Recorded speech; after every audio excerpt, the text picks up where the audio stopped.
The first person we're going to hear from today is Deborah Knight, who is CEO of Quetzal, which is a Leicester-based charity providing free trauma-informed counselling and support to women recovering from childhood sexual abuse. Deborah will be talking about what can be achieved when organisations have time and headspace for strategic thinking. So welcome to Deborah. Hi, thanks, Rebecca. So, good morning, everyone. I'd like to start with a question. How often do you work more than your contracted hours? Sometimes? Often? Always? We're all feeling the pressure at the moment with rising demand and shrinking grants and funders who want a new project every time. And what's the default response? We work harder or longer, or we wear more hats, or we grab at more opportunities. But the truth is, it's not sustainable.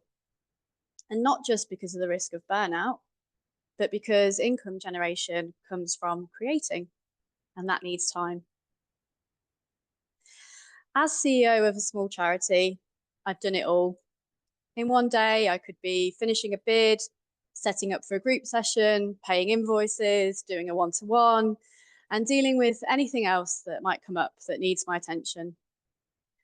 And 4 years in, I had made very little progress on one of my key aims, which was to diversify the income of the charity beyond relying on trusts and foundations.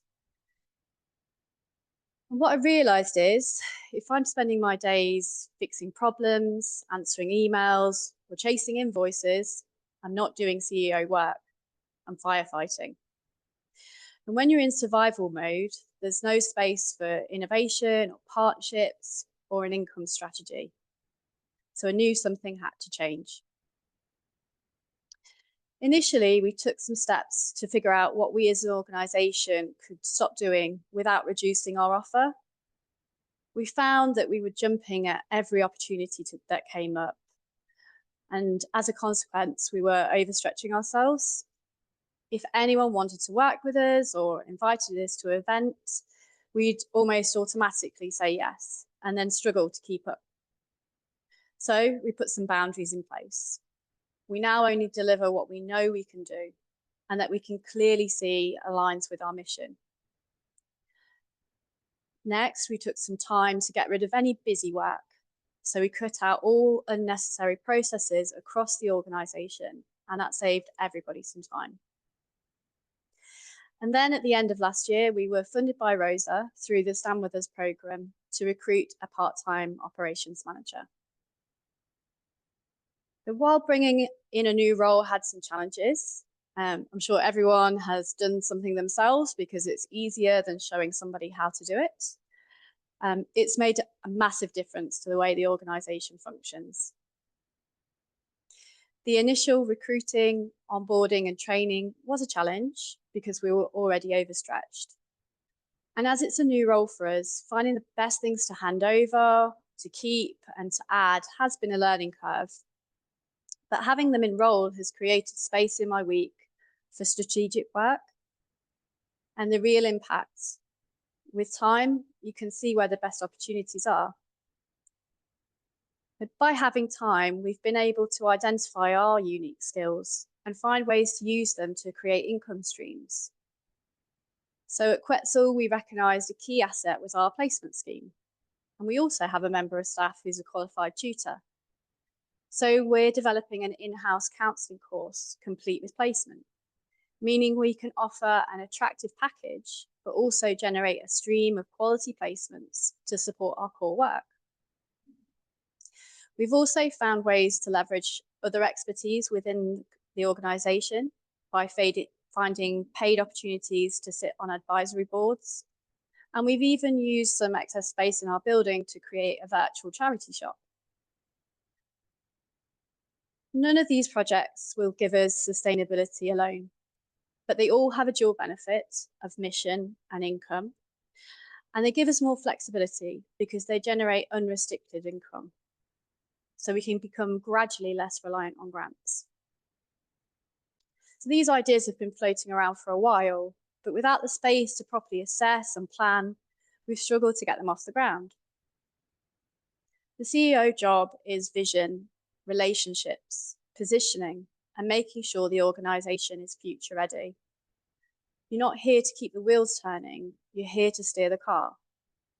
So when thinking about diversifying your income, instead of grabbing every opportunity, why not take some time to find out what resources you already have that you could turn into income? Every organisation has a unique selling point. It could be your approach, your voice, values, or your community. So ask yourself, what do you do that no one else can do just like you? And what skills or assets do you have sitting already in your organisation that are being underused?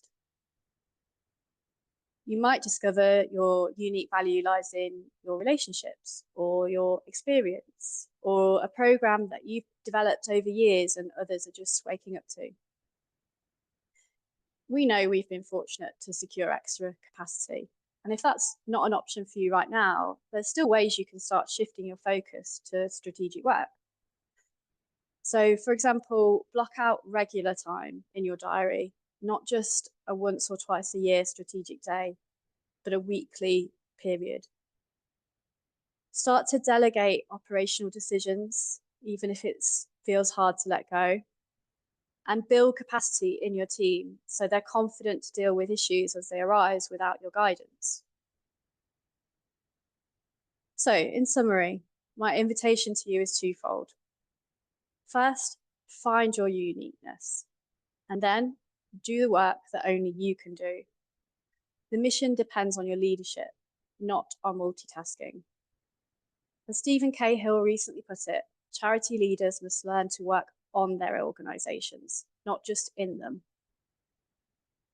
You're already doing amazing work, but the next level starts with making space to think and having time to act. Thank you.